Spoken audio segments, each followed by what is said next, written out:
if God made the rules, that means then that God could have just forgiven sin without sacrificing his son. Doesn't that mean God could have just allowed people to go to heaven?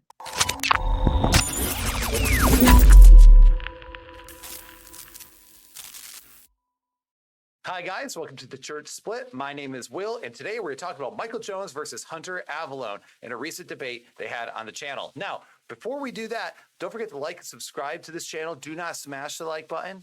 Bless the like button. Leave a comment down below. Keep it reasonable, y'all. And otherwise, let's talk about what we're here to talk about. So guys, real quick, one of the most interesting things that has happened recently is that Michael Jones actually debated a guy named Hunter Avallone. And the reason why I find this particularly interesting is because I used to watch Hunter Avallone's content way back in the day, like before he was this atheist guy who argued against Christianity and fought for progressive values and all those things. I actually remember when he made funny videos and did cultural commentary as a Christian, and he made Christian content, and I watched those videos, and I actually remember watching his deconversion story, and I stopped watching him essentially after that, and now I thought he fell off the face of the map, and now here he is. So it's actually really fascinating for me to be like, oh, wow, that guy, totally forgot about him. So let's go ahead and look at the clip and see what he has to say. He brought up many objections about God, and one of the biggest parts of the conversation was about same-sex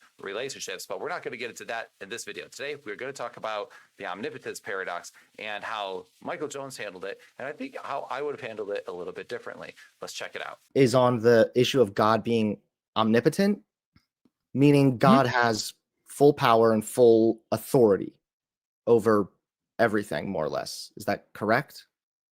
So yeah, omnipotence is defined as being all powerful. And generally this means not all abilities. So God can't get sick. God can't cease to exist. It generally means that God has all power. So if everything in existence versus God, God would still win because he's omnipotent.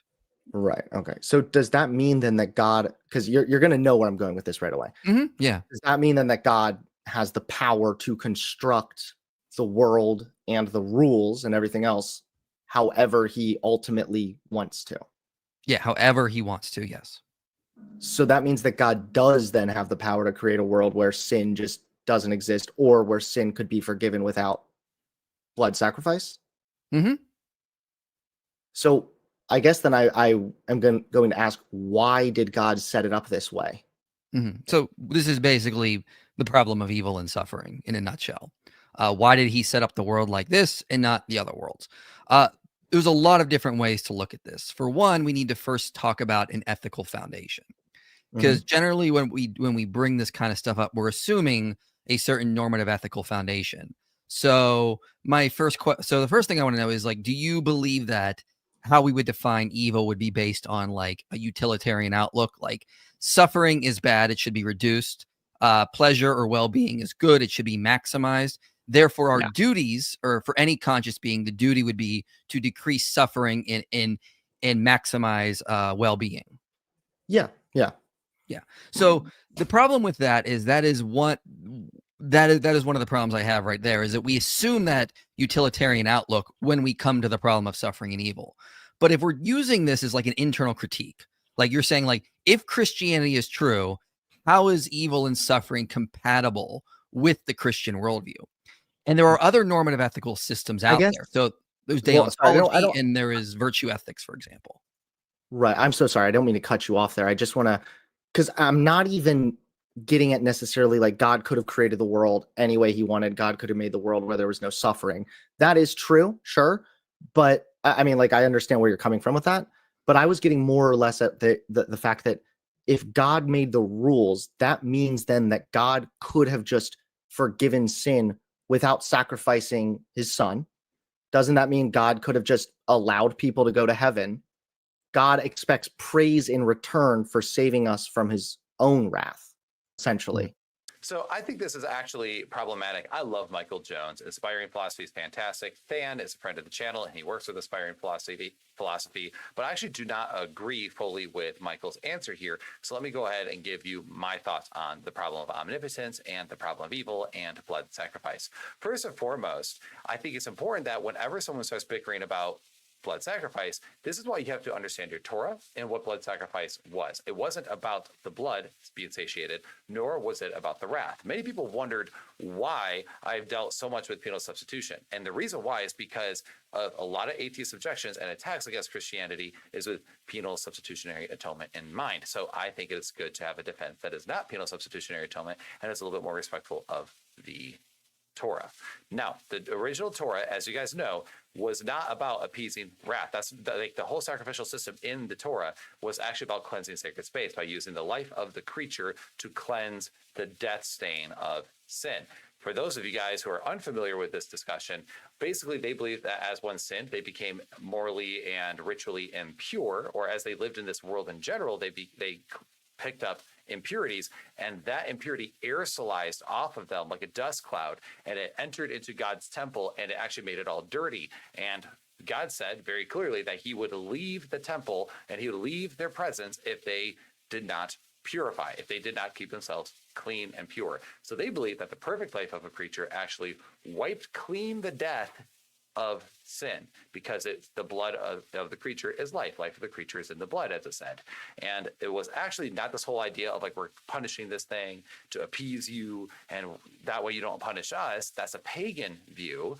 That it was actually their way of, it was almost like a ritualized meat production. They would actually oftentimes eat the food that they actually sacrificed, and it was a way for them to do that. And not only that, but they would burn some of it to God, and that's why it's called a pleasing aroma, because essentially they're having a barbecue with God. It was their way of having a covenantal relationship with them, sitting down at a table, and God's spirit, so he cannot eat. So therefore, you put it there, you burn it, and the word that is used in the Hebrew is this idea of unmaking life, and it transforms into smoke. So the idea was that they're giving life also back to God, who is the author of life. So it was actually a communal idea. It was a very ritualized idea. It was a covenantal idea. It was an intimate idea. It was about participation. It was not about appeasement.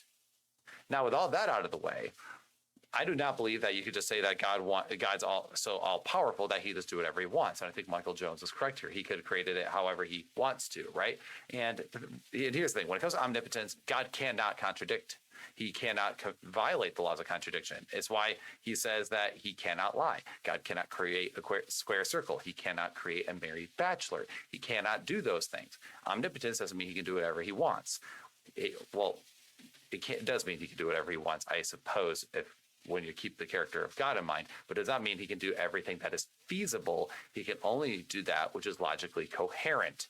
So all that said, Hunter's kind of misses the mark here, because if God is perfectly good, he could create the universe in the way that he wants. And what is the way that he wants? Well, the way he would want to create the universe is a way that is consistent with his perfectly moral character. And if it's consistent with his perfectly moral character, it means it's going to reflect some of those things. And what are things that God clearly values? One of the biggest things is freedom.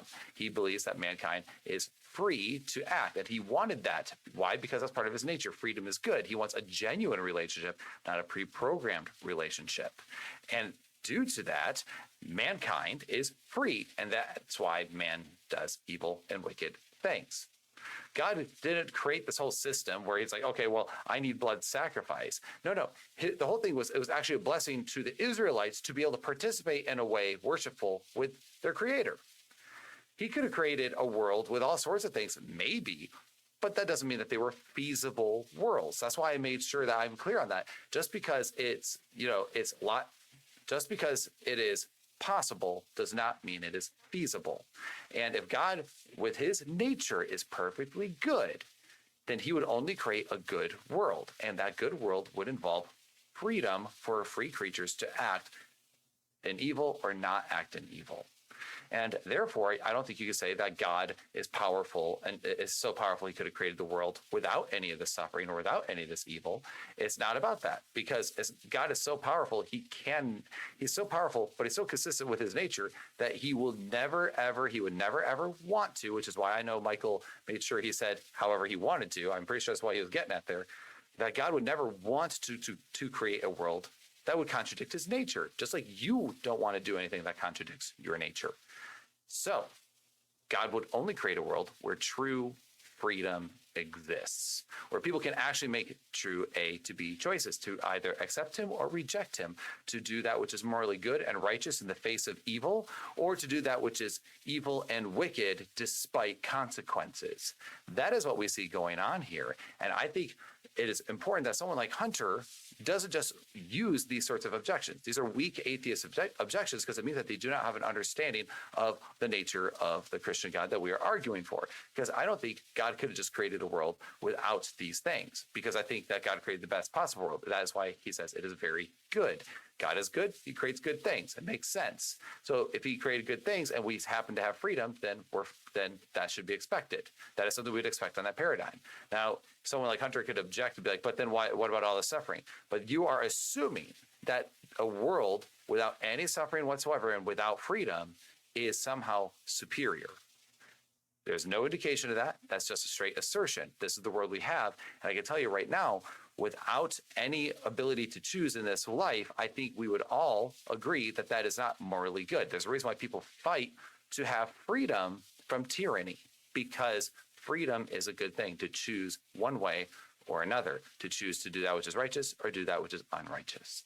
So even though I think Michael Jones' answer was okay, I do think it is important that we qualify some of those distinctions when we're talking to people who are atheists. And it kind of makes me sad that these are the sorts of objections that Hunter brings up. He has mentioned in this video that there's like past religious traumas and stuff, and I can't help but wonder what sort of church background he had, where clearly he didn't have good theological training, while also dealing with some things at his church or whatever it was that he grew up in. So I'm sure he goes into that more on his own channel. I don't know. I'd be curious if anyone knows in the comments down below. Let me know. But anyway, with all that said, guys, what do you think of the omnipotence paradox? What do you think of the blood sacrifice thing? Do you think that if you help clarify some of these things when it comes to the sacrifices of old, how they weren't about appeasing God's wrath, but really about participation? Do you think that would help our evangelism efforts? Do you think that would help unbelievers to warm up to the idea of what God is doing, that these were sacred gifts given over to God, that we get to have the privilege of participating in a worshipful way to God, as opposed to God sparing us from his wrath, as Hunter put it? Thank you, guys. Hope you like this video. Again, like and comment down below. We'll see you in the next one. So may the grace of our Lord Jesus Christ dole with you all richly. Take care. God bless.